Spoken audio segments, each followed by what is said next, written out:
All right, so this last video here for sociological research is going to cover some of the ethical considerations that researchers, when they're doing sociology, studying social life, some of the ethical things that they always have to think about. And I'm going to start with an example, not a little example, actually a big example here of why these ethical considerations are incredibly important to have. So it's an example actually of very unethical research. And as I describe the project, I won't identify the ethical violations. We'll come to that at the end of the video here. So keep in mind what it is about this study that you don't like and or what you think is wrong in this study. So the example I'm going to use are the nutritional studies and experiments that were performed on Indigenous communities and specifically also in residential schools in Canada in the 1940s and the 1950s. Uh, these started in the 1940s when federal government, federal bureaucrats had, found or discovered for themselves that malnutrition or poor diet was widespread within Indigenous communities and residential schools. So the Canadian government began to send researchers to examine these conditions of hunger and malnutrition. And they saw the pervasive malnutrition and hunger experienced by Indigenous people as an opportunity to test some scientific theories. So as a result, the Federal Nutrition Services Division of the government was established in 1941 under the leadership of a medical doctor and biochemist who was named Lionel Pett. And scientific questions about health and nutrition were often on Pett's mind, and questions like what should be the daily recommended intake for vitamins and minerals? What should those be for people? But there was controversy over how to determine dietary standards and recommended daily intakes, and it was challenging because it was challenging at the time to do those kinds of studies to test those questions because they actually needed hungry people to do it. So when they saw the extent of hunger in Indigenous communities and residential schools, the researchers saw this as an opportunity to study to get their answers. So there were a series of many different nutritional experiments done in Indigenous communities, as well as around 5 years of studies carried out specifically within residential schools with Indigenous students, and close to 1,000 children in schools were a part of these studies. And so the studies, and really they were experiments, they included children who were known to be malnourished, and some of the children, the malnourished children in some of the experiments, received absolutely no changes to their diets because they needed a control group in the studies, and then the children that they then experimented essentially on and tried to change their diet to try and see what should be appropriate levels of different nutritions to elements to introduce into their diet. So one study, for example, included testing an experimental fortified flour mixture, and which doesn't sound too bad, except at that time there was a federal ban on fortified flour at the time. And so, and actually, there were even debates at the time whether or not to legalize fortified flour. So, and in the end, they didn't. But children were given this fortified flour mixture. It included some things that we probably shouldn't be in food that we ingest, things like bone meal and that sort of thing. Other studies, let's see, one control group, or sorry, it was mainly the control groups, the ones that didn't get any sort of change in their diet. And remember, already experts and the researchers knew that children in residential schools were malnourished and were hungry and weren't getting enough, enough food and the right kind of food. And so these children in the control groups didn't receive any different food or nutrition, and they kept them on an inadequate diet for as much as 5 years. At one school, they actually even worsened the diet of the control group children. At one school, the control group was given low amounts of milk for 2 years. Others didn't get essential vitamins or minerals, and some were even denied dental care because the researchers thought that that would influence the results if they did. So, as I said at the beginning, and I've given you just a few details here, but what do you think about this? What bothers you about studies like this? And we'll come back to that at the end as we learn about some of the ethical, principles that sociological researchers need to follow, which are similar to researchers within any field dealing with humans. So these experiments were more biomedical, health-related, studies, but the same ethical principles apply. All right. In the natural sciences, a biochemist, for instance, cannot inject a drug into a human unless that drug has been thoroughly tested and the subject agrees to the shot and to be a part of the study. So, for instance, they have to be aware of the possible side effects and what the drug is intended for. And to do so otherwise would be unethical and illegal for the biochemist to do that. So sociologists must also abide by certain specific standards in conducting research. This is a code of ethics that they must abide by. And so, for instance, the Canadian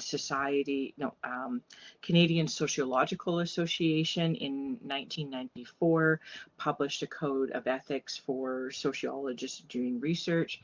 But broader than that, all sociologists, as well as any researcher studying humans and doing research with humans, has to follow what's called the Tri-Council Policy Statement, which is the overarching law on research with humans in Canada. So everyone has to follow this. And so as a result of this Tri-Council Policy Statement, it sets out a bunch of different rules for doing research. And I'm going to just touch on 3 components of that. These are only 3 rules. There's many more, but these are kind of the big ones for social research. So I already kind of touched a little bit on informed consent. Actually, sorry, let me just stick to my notes here, which are just a little bit out of order than what's here on the slide. So I'm going to start with privacy. Okay, so privacy. In all cases, sociologists need to be certain that they're not invading the privacy of their participants, people participating in their study. Generally, this is handled by assuring those involved anonymity, which means their identity will never be disclosed to anyone reading about the study or seeing the data. Or this is handled by guaranteeing that the personal information disclosed to the researcher will remain confidential. So in the case of anonymity, the researcher actually doesn't even know who the participants are. Therefore, there's very little risk that anyone else will know kind of whose data is whose and who participated in the study. Confidentiality is when a researcher does know who the participants are, they know their identity, but they promise that they will not disclose the identity of the participants to anyone outside the study. This is confidentiality is usually an issue when you're doing an interview, when you're doing like a face-to-face interview. So of course the researcher's going to know who that person is, but they'll take steps to disclose the identity of that person when they publish. So just a little bit more of a definition. A participant is anonymous when the researcher can't identify a given response with a given respondent. An example of anonymity would be an internet survey and the researcher doesn't ask for names or addresses or any other identifying information of the person filling out the questionnaire or the survey. Maintaining confidentiality means that the researcher is able to identify a given person's responses with that person, but they promise to not do so publicly. The respondents may be given an identification number or code or a pseudonym, a different name, and all other identifying information is removed from or changed from the study. So I'll give you a couple of examples of protecting privacy and ensuring confidentiality in that respect. And these are examples actually from my own research. So when I did my PhD research, I interviewed parents who had gone through a divorce and were dealing with matters of child support. And I also interviewed lawyers who had, worked within family law and therefore dealt with cases involving child support. And so my research was very heavily interview based, and when I wrote it up, I wanted to use a lot of what the participants, the people I spoke to, told me to support my analysis of what was going on. And here's two examples of how I disguise the identity of my participants. So in the first section here, I have copied the conversation I had. KR is me, Krista Robson, but I gave this participant, and this was a mother that I talked to, I gave her a different name. And so actually I just kind of went through the alphabet. The first person I talked to, they got a new name. It was starting with A. This was obviously the second person I talked to. I gave her a new name starting with B. And every time I used anything that Beverly had told me, I cited it as coming from Beverly here. Same thing with lawyers. I did the same thing with the lawyers as well. I distinguished them from the parents because I used way more parent quotes. So I didn't say parents or mother Beverly, but with the lawyers, I did call them lawyer and then similarly gave them a last name. For the lawyers, I started at the end of the alphabet and then I worked back. And so that's why I had a lawyer Zandra there. A couple of other examples. Another example from my own research as well, and more recent research. I was part of a research team, not only here at Red Deer Polytechnic, but also at some other institutions. And we all conducted interviews with students who were experiencing or at risk of homelessness while they were a student. And so we had students doing the interviews with other students. And here, while we knew who the students were and their names and that sort of thing, in the write-up of our report, we made the decision not to identify, give a pseudonym, and instead we just really generically responded to and cited the quotes as just coming from different students here. So we didn't even, put pseudonyms there. And this was because we had a lot of participants and it was more so the common themes that we were interested in, and which is why we didn't want to differentiate so much between one participant and another. So we have just the quotes highlighted there. All right, so that's sort of some things that researchers can do to protect the privacy of their participants and protect their identity, and that is mainly to ensure that, give them that safety that they can tell you and be honest and give you information about themselves. And usually it's because it's connected to safety, because researchers also have the obligation to ensure the safety of all of their participants taking part in research. And sometimes, given the study, what a participant might tell you, tell the researcher, might cause them harm if someone knows that, what they said, or even that they were participating in a particular study. And what would be an example? In terms of our post-secondary student homelessness project, where we talked to students about their homelessness experiences, out of we needed to be really careful, because homelessness is something that people feel ashamed about, and they don't want other people to know that.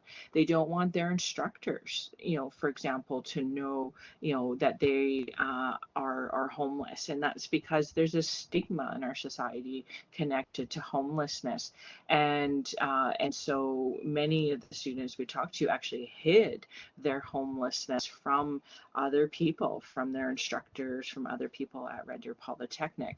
And so that's why we needed to work hard to protect their identity, because they did not want others to know that. But what they had to tell us was very important, because we wanted to try and find out what supports would better help them to keep them safe. So safety is really important. So researchers must strive to ensure the safety of all their participants. They're required by the Professional Code of Ethics to weigh the social benefits of the research against any physical or emotional harm that might come to the participants as a result of their participation in the study, as well as any potential unintended consequences of people finding out who they were via the study.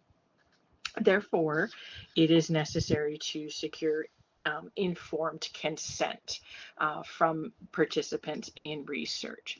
And informed consent means that participation in a research study needs to be voluntary. Researchers have to inform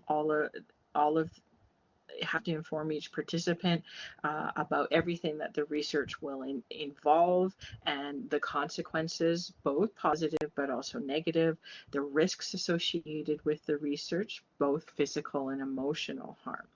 And if a research project develops in a manner that threatens the well-being, the safety of participants, the researcher has to stop and pause and can't continue if they have identified any harm.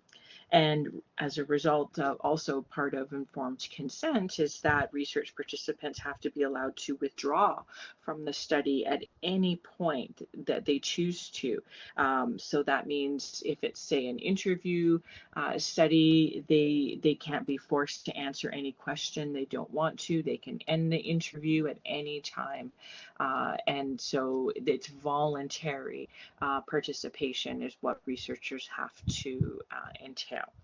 So I just want to go back to a little bit to the safety issue here as well. With sociological research, we often physical harm is not so much a consideration, because usually sociologists, as we saw with the different research methods, are getting at opinion and experience, and our research methods, really just get people to tell us information. So there's often not too much physical harm associated with sociological research, but emotional harm is a consideration in all circumstances. So we'll go back to my examples here. My research with parents, research with parents who had custody of their children, but who had, child support issues and maybe troubles and problems getting child support and that sort of thing. I identified there was a potential for these parents to, during the interview, to become upset because I knew that child support, family law matters often are very conflictual or very emotional, and I was asking, these parents to tell me about their legal experiences, and so I had to identify that this was a potential risk, that a parent could become emotionally upset during the interview. And so as a result, what researchers do once they identify a potential for any risk to their participants, they have to take steps to minimize that harm, that risk, if it does happen. So in my case with my parents that I interviewed, I made available a list of different counseling resources and supports that they could go to if they wanted to talk to someone about it. I also gave them the option of stopping the interview at any point, and whether they wanted to continue was also up to them. I was prepared to give people the option of, if they became too upset, we could stop the interview that day, come back another day. So we have to take steps to avoid that emotional harm. And key in that also is also part of that informed consent. At the beginning, the very beginning, when you're inviting participants to take part in your study, you have to tell them what the basis of the questions, for example, that they'll be answering, what they'll be asked to talk about, so they know that going in, and to make that choice whether do I want to go and relive my experience with, child support and the legal system, for example. All right. So with these, brief sort of description of some of the ethical considerations here. Oh, I'll ask you to go back to, let's see if I can do that quicker. We'll go back to our nutritional studies, the experiments there I talked about at the beginning of the video. And so if you like, take a minute, pause the video, and think about what ethical issues did the researchers violate in these studies, from the ones that I just talked about. What did they do wrong or not well enough in this particular case? So take a minute, pause the video if you like. Otherwise, I'll start to go through what I have identified, and hopefully this matches with what you have identified. So for sure, and that might not have been clear in my description, so my apologies, but for sure, the researchers did not have voluntary and free and informed consent to do these experiments. For sure, they did not have that at all for the children in the residential schools. Research and experiments that were done in broader Indigenous communities. Likewise, also, they didn't tell the participants what they were doing or why they were doing it. And so that definitely was, a violation of the ethical code, arguably, which wasn't fully in effect when these researchers were conducting these studies. Sadly, Canada did not create these strict rules for conducting ethical research until after the Second World War, which was around this particular time, the 40s and the 50s there. So the rules actually didn't exist. Interesting enough, it was because of the horrific experiments and things that were done by the Nazis during the Second World War that actually gave rise to many countries enacting rules for researchers around dealing with humans after that. So the timeline is interesting there. So no voluntary informed consent in this case. What person, what child would consent to not getting proper food and feeding their hunger? What No one would voluntarily agree to that. Um, there definitely was harm done to the children. Not only were they experimenting with very questionable things that eventually got banned and were illegal, like fortified flour, but particularly when you consider the condition of the children who were in the control groups, who were not given any vitamins or nutrition, whatever they were studying, they were not fed, they remained malnourished, and so that's a harm in just the immediate aspect of the studies there. And researchers also, when considering risks and harm to the participants in their studies, also have to consider long-term impacts and harm and risks to their participants. And that definitely also was the case here with these studies. The long-term impact of hunger, particularly during childhood, we know leads to a series of problems, starting with children, they don't grow as much, so their growth is stunted, their development is stunted, and don't ever reach their full growth potential.